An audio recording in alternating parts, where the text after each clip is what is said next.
வணக்கம். இன்னைக்கு market literally flat, right? என்னடா 149 பாயிண்ட் கீழே போயும் ஃப்ளாட்டுன்னு சொல்கிறான்னு சொன்னால் அது கீழே விடுங்க. 100 பாயிண்ட்லாம் ஒன்றுமே கிடையாது. Bank Nifty almost 500 points, 493 points. அது முக்கியம் கிடையாது, ரைட்? முக்கியம் ப்ரீமியமாக டிஸ்கவுண்ட்டாக. நிஃப்டி வந்து 3 points premium, bank Nifty -1 point, right? So இதுதான் வந்து முக்கியம். ஸோ மார்க்கெட் வந்து எந்த சைடு போகலாம், லெஃப்டாக ரைட்டான்றது தெரியாத வந்து நின்றுட்டுருக்கு. இன்ட்ரெஸ்டிங்கான இடத்துல வந்து நின்றுட்டுருக்கு. இன்னைக்கு நிஃப்டி வந்து இன்ட்ராடே ஸ்விங் வந்து 182 பாயிண்ட்ஸ். ஆனாலும் இந்தியா விக்ஸ் வந்து எவ்வளோ தூரம் வந்திருக்கு? -1.04%. என்னைக்காச்சும் வந்து நிஃப்டி 150 பாயிண்ட்ஸ் கீழே விழுந்து விக்ஸும் கீழே விழுந்து பார்த்துருக்கீங்களா? It's a very rare scenario. So that means மார்க்கெட்டில் உப்பு சப்பு இல்லாத, இன்ட்ரெஸ்ட் இல்லாத, ஏதோ ஒன்றா நடக்கட்டும்டா, பார்த்துக்கலாம்டா. ஏன்னு சொன்னால் லாஸ்ட் ஒரு 10 நாளாகவே ஒரு ரேஞ்ச் பவுண்ட்லேயே நிற்கிது. அந்த ரேஞ்சை எப்படா உடைப்பான்றது இருக்குது. உடச்சிச்சின்னு சொன்னால், மறுபடியும் நான் சொல்கிறேன், அந்த 22,700 அந்த லெவலில் உடச்சிச்சின்னு சொன்னால் கீழே 400 வரைக்கும் வரதுக்கான சான்சஸ் நிறையா இருக்குது. 22,700 இன்னெவிட்டபிள்ன்றது நான் சொல்லியிருந்தேன். 22,400 மோஸ்ட் லைக்லி கீழே வரதுக்கான பாசிபிலிட்டிஸ் இருக்குது. அந்த ஜோனில் இருந்து ஒரு ஷார்ப் அப் மூவ் வரதுக்கான பாசிபிலிட்டிஸ் இருக்குது. நான் சிபி ரிஜிஸ்டர்ட் அட்வைசர் கிடையாது, ரிசர்ச் அனலிஸ்ட்டும் கிடையாது. என்னோட பர்சனல் எக்ஸ்பீரியன்ஸில் சில இன்ஃபர்மேஷன் சொல்லிகிட்ருக்கேன். As per SEBI rule latest numbers வந்து நம்ம யூஸ் பண்ணக்கூடாது. இதை நான் வந்து உங்களுக்கு ஹிண்ட் கொடுத்தாச்சு. நீங்கள் ஃபர்தராக சார்ட்டை வச்சுட்டு என்ன பார்க்கணுமோ பார்த்துங்க. இன்றைக்கி நீங்கள் வந்து ஆப்ஷன்ஸ் டேட்டாஸ் நீங்கள் எடுத்துக்கிட்டீங்கன்னு சொன்னால் 23,000 வந்து highest call, close about 1 crore கால் வந்து ரைட் ஆயிருக்கு. 23,100 அதில் வந்து ஆல்மோஸ்ட் 85,000 கால்ஸ் வந்து 85 lakh கால்ஸ் வந்து எழுதியிருக்கிறாங்க. ஸோ 85 lakhs மேலே இருக்குது, 1 crore இங்கே இருக்குது. ஸோ ஆல்மோஸ்ட் 2 crore கால் வந்து அப் சைடில் இருக்குது. மார்க்கெட் எங்கே இருக்குது? 22,799 800ன்னு வச்சிங்களேன். 22,800 வந்து மார்க்கெட் நிற்கிது. புட்டு எங்கே எழுதியிருக்கு? 22,500 ஹையஸ்ட் புட் ரைட் ஆயிருக்கு. அடுத்த Thursday expiry, right? So market வந்து ஒரு இன்ட்ரெஸ்டிங்கான இடத்துல வந்து நிப்பாட்டியிருக்கிறாங்க. அடுத்த வாரமும் இதே மாதிரி தான் ஃப்ளாட்டிஷாக இருக்கிறதுக்கான சான்சஸ் இருக்குது. 0.1 0.2, ரைட்? மேபி நிறைய பேர் வந்து மார்ச் மந்த்துக்கு ரோல் ஓவர் பண்ணிவிட்டு இந்த மந்தில் வந்து பயங்கர ஃப்ளக்சுவேஷன்ஸ் காட்டுறதுக்கான சான்சஸ் இருக்குது. அதனால தான் பயங்கர ஸ்ப்ரெட் 800 இருக்குது, 22,800 இருக்குது. நான் 2300 கீழே வந்து 22,500. இதுதானே மேஜர் ஜோனு. டெக்னிக்கல் லெவல்ஸில் நீங்கள் எடுத்து பார்த்தீங்கன்னா லாஸ்ட் 1 மந்த்தாகவே இந்த ஜோனில் தான் வந்து மார்க்கெட் ஆடிட்டு இருக்கு. என்னது? மேலே 2300 ஆர் 23,000, கீழே வந்து 22,700. இப்போ மார்க்கெட் நம்ம வந்து என்ன சொல்கிறோம், 2300க்கு மேலே போனால் ஃபர்தர் அப்சைட், இல்லை 22,700 கீழே போனால் ஃபர்தர் டவுன் சைடுக்கான சான்சஸ் இருக்குது. டவுன் சைடில் இப்போ 400 லெவலில் வந்து ஒரு கட்டை போட்டு சப்போர்ட்டுக்குன்னு ஒரு நிற்கிது. பார்க்கலாம் அந்த லெவலில் நிற்கிதா இல்லை என்ன ஆக போகுதுன்றது. We have to still wait and watch. இன்றைக்கி அதர் தென் மெட்டல்ஸ் மீதி எல்லா செக்டர்ஸும் வந்து ரெட். மேஜராக ஆட்டோமொபைல்ஸ். தலைவர் என்ன பண்ண முடியும்? ட்ரம்ப் வந்து பீரங்கி வச்சுட்டு நிற்கிறாரு. மனுஷன் பீரங்கி F-35 வச்சுட்டு நிற்கிறாரு. அவனை யாரெல்லாம் இருக்கிறாங்க அவங்க மேலே அடின்னு. 100% நீங்கள் டேக்ஸ் போடுறது வேணாம்ப்பாங்க. ஸோ டெஃபினட்டாக at some point of time India வந்து அந்த 100% டேக்ஸை வந்து குறைச்சியே ஆகணும். நீ வந்து இந்த விஸ்கி, ரம்மு இதிலெல்லாம் வந்து 150% வந்து you cannot bring it down to 50. அது எனக்கு தேவையில்லாதுன்றாரு. Scotch, actually it was not whisky rum, it was scotch. அது வந்து யூஎஸ்லேருந்து இம்போர்ட் பண்ணுறது வந்து 150% இருந்துச்சு டேக்ஸு. அதுலேருந்து we brought it to 50%. So இதெல்லாம் வேணாம் ஆட்டோமொபைல்ஸ்க்கு. எலான் மஸ்க் இந்தியாவில் வந்து டெஸ்லா காரை வந்து இன்ட்ரடியூஸ் பண்ணுறாரு. ப்ரீவியஸ்லேயே அது 38 lakh rupees இருந்துச்சு ஆன் ரோட், ரைட்? பாம்பேயில் ஷோரூம்லாம் வந்து பார்த்து வச்சுருந்தாங்க. இப்போ அஃபிஷியலி தி ஆர் சீயிங் ஒரு 13 போஸ்ட்டுக்கான ஆளுங்களை எடுக்கிறாங்க. பாம்பேயில் இடம் பார்த்தாச்சு, டெல்லியில் இடம் பார்த்தாச்சு. 5,000 ஸ்கொயர் மீட்டருக்கு இடம் பார்த்துருக்குறாங்க. அண்ட் பாம்பேலேயும் அதே மாதிரி பெரிய இடமா பார்த்துருக்காங்க. பாம்பே அண்ட் டெல்லி 2 இடத்துலையுமே பெரிய இடம் பார்த்துருக்குறாங்க. அண்ட் கார் லான்ச் பண்ண போகிறதா சொல்லியிருக்கிறாங்க. பரவலான பேச்சு 21 lakhsல வரப்போகுது. 21 lakhsல டெஸ்லா கார் இந்தியாவில் வருதுன்னு சொன்னால் இருக்கிற அத்தனை காரும் அடி வாங்கும். எஸ்பெஷலி இப்போ ரீசெண்டாக லான்ச் பண்ண மஹேந்திராவோட கார்லாம் நீங்கள் எடுத்து பார்த்தீங்கன்னா நிறைய ஃபீச்சர்ஸ் இருக்குது. 19.5 lakhsலேருந்து ஸ்டார்ட் ஆகுதுன்றாங்க. ஸோ அப்போ ஹையர் மாடல்ஸ் எல்லாமே வந்து சம்வேர் க்ளோஸ் டு அபவுட் 25-30 lakhsக்கு வரும். நான் ஏன் அது வாங்க போகிறேன், நான் டெஸ்லா வாங்கிட்டு போகிறேன்னு சொல்லிட்டு வாங்குறதுக்கு நிறைய சான்சஸ் இருக்குது.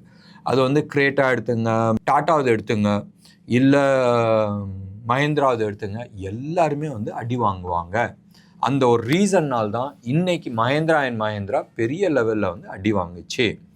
ஆனால் இன்னைக்கு மார்க்கெட் கீழே விழுந்ததுக்கு மேஜர் கான்ட்ரிபியூட்டர் யாருன்னு சொன்னால் மஹேந்திரா அண்ட் மஹேந்திரா, ரைட்? அந்த 149 பாயிண்டில் வந்து ஆல்மோஸ்ட் 34.6, 35 நீங்கள் வச்சுங்க, 35 பாயிண்ட்ஸ் வந்து மஹேந்திரா அண்ட் மஹேந்திரா கான்ட்ரிபியூட் பண்ணியிருக்கு. பட் இன்னைக்கு நம்ம எதிர்பார்க்காத ஐசிஐசிஐ பேங்க் வந்து ஆல்மோஸ்ட் 28.5% வந்து பர்சன்ட்டில் பாயிண்ட்ஸ் அதுவும் வந்து கான்ட்ரிபியூட் பண்ணியிருக்கு. அடுத்ததெல்லாம் சின்ன சின்னது. டாட்டா வந்து ஆல்மோஸ்ட் டாட்டா மோட்டார்ஸ் 8.2 பாயிண்ட்ஸ் வந்து கான்ட்ரிபியூட் பண்ணியிருக்கு இந்த 149 பாயிண்ட்ஸில் நிஃப்டியில் கீழே விழுந்தது. ஸோ ஹெச்டிஎஃப்சி பேங்க் ஓரளவு காப்பாற்றிச்சு. ஐசிஐசிஐ 28 பாயிண்ட்ஸ் வந்து நெகட்டிவ் சைடில் கொடுத்துருக்கு, வேறஸ் ஹெச்டிஎஃப்சி 9 பாயிண்ட்ஸ் வந்து பாசிட்டிவ் சைடில் கொடுத்துருக்கு. அந்த ஒரு ரீசன்னால் தான் நிஃப்டி ஆகட்டும் இல்லை பேங்க் நிஃப்டி ஆகட்டும் இன்னும் பெருசாக வந்து சரியாக தான் இருந்துச்சு.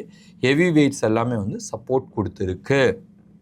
வெயிட் பண்ணி பார்க்கணும் எது நிஜமாக வரப்போகுது, டெஸ்லா என்ன ப்ரைஸில் வரப்போகுதுன்றது தெரிஞ்சிருச்சு, ஆனால் என்ன ப்ரைஸில் வரப்போகுதுன்றது பார்க்கணும். இந்தியன் ஆட்டோமொபைல் செக்டாரில் வந்து ஒரு ஷேக்கப் ஆகிறதுக்கான சான்சஸ் நிறையா இருக்குது. பேங்க் நிஃப்டியில் 50,000 ஹையஸ்ட் காலும், செகண்ட் ஹையஸ்ட் கால் 49,000 வந்து செகண்ட் ஹையஸ்ட்டும் இருக்குது.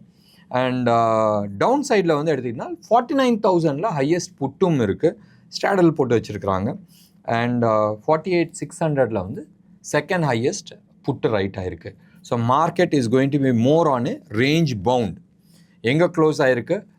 க்ளோஸ் டு அபவுட் 49,000 வந்து க்ளோஸ் ஆகிருக்கு. 48,980, ரைட்? So 20 point. ஸோ அந்த ஜோனில் தான் வந்து க்ளோஸ் ஆகிருக்கு. ஸோ பேங்க் நிஃப்டியோட ரேஞ்சும் வந்து அப்படி கட் பண்ணி வச்சுருக்குறாங்க, வேறஸ் நிஃப்டியோட ரேஞ்சு வந்து அப்படி கட்டங்கட்டி வச்சுருக்கிறாங்க. பட் 300 பாயிண்ட் தள்ளி வந்து கட்டங்கட்டி வச்சுருக்கிறாங்க. ஸோ தட் மீன்ஸ் மண்டே அன்னைக்கு இன்ட்ரெஸ்டிங்காக இருக்கிறதுக்கான சான்சஸ் இருக்குது. மறுபடியும் நான் சொல்கிறேன், சில செட்டப்ஸ் இருக்கலாம். டேட்டா சார்ட்டு எல்லாத்தையும் நீங்கள் போட்டு பார்க்கும்போதும் ஒரு பிக்சர் வந்து உங்கள் கண்ணுக்கு முன்னாடி நிற்கும். அந்த பிக்சரில் வந்து உங்களுக்கு கிளாரிட்டி கிடைக்கும். அடுத்த வாரம் உங்கள்கிட்ட இங்கே விளாட்டு காட்டிட்டு அந்த சைடு மார்ச் மந்த் கான்ட்ராக்டில் அவங்க பொசிஷன் எடுக்கலாம். அண்ட் எடுக்கிறதுக்கான சான்சஸ் நிறையா இருக்குது. நேற்று வந்து வீடியோவில் நம்ம வந்து சொல்லியிருந்தோம், small cap and mid cap is showing signs of reversal. ஆனால் இன்றைக்கி வந்து நிஃப்டியில் நீங்கள் எடுத்து பார்த்தீங்கன்னா எல்லாத்தையுமே வந்து போட்டு அடிச்சிருக்கிறாங்க. நிஃப்டி நெக்ஸ்ட் நேற்று 1.6% வந்து அப்பா இருந்துச்சு, இன்றைக்கி வந்து ஆல்மோஸ்ட் 0.9% வந்து டவுன் ஆகிருக்கு. மிட் கேப் நேற்று 1.4% அப்பா இருந்துச்சு, இன்றைக்கி 1.7% பக்கமாக டவுன் ஆகிருக்கு. ஸ்மால் கேப்பும் அதே மாதிரி டவுன் ஆகிருக்கு. ஸோ நேற்று என்ன ஏற்றணும்னா இன்றைக்கி ட்வின் பாராக கீழே இறக்கி இருக்கிறேன். ஸோ இன்ட்ரெஸ்டிங்காக இருக்கும். We have to wait and watch Monday இன்னைக்கு என்ன டிசிஷன் நடக்க போகுது. 1, 2 இன்னைக்கு டேட்டா ப்ளஸ் மண்டே அண்ட் டியூஸ்டேக்கான டேட்டா எடுத்துக்கிட்டோன்னு சொன்னால் roll over to the next month என்னென்ன நடக்குதுன்னு தெரிஞ்சிச்சுன்னு சொன்னால் இன்ட்ரெஸ்டிங்காக இருக்கும். இன்டர்நேஷ்னல் மார்க்கெட்டில் ஒன்றும் உப்புச்சப்பு இல்லாத இருக்குது, வெயிட் பண்ணி பார்க்கணும். இன்றைக்கும் ஃபாலோ அப் ஃபால்ஸ் இருக்கா எங்கள் யூஎஸில், ரைட்? இந்தியாவில் எப்படி இன்றைக்கி வந்து ஆல்மோஸ்ட் 150 பாயிண்ட் நிஃப்டி கீழே விழுந்தோம், இந்தியா விக்ஸ் வந்து கீழே விழுந்துச்சோ அதே மாதிரி தான் நேற்று யூஎஸில் 450 பாயிண்ட் டவ் ஜோன்ஸ் கீழே விழுந்தோம்.